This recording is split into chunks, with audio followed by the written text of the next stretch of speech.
Hello বন্ধুরা, আজকে আমি খড়দারে একটা দুর্গা মন্দির দেখাবো।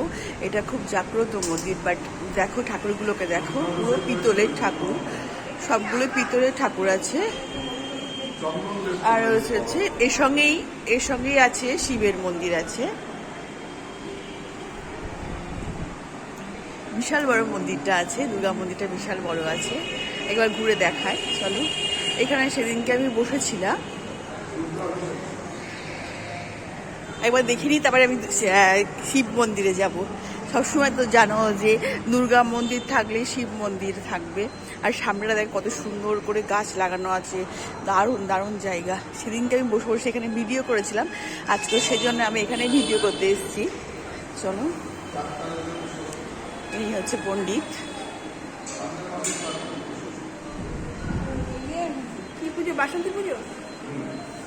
দেখো শিবটাকে দেখো, একটা বড় শিব আছে, শিবের বাহন ষাঁড় আছে। তোমরা কিন্তু এই মন্দিরে আসতে পারো মনের শান্তির জন্য, আমিও সেই জন্য আসি। এই যে পুজো হয়ে গেল,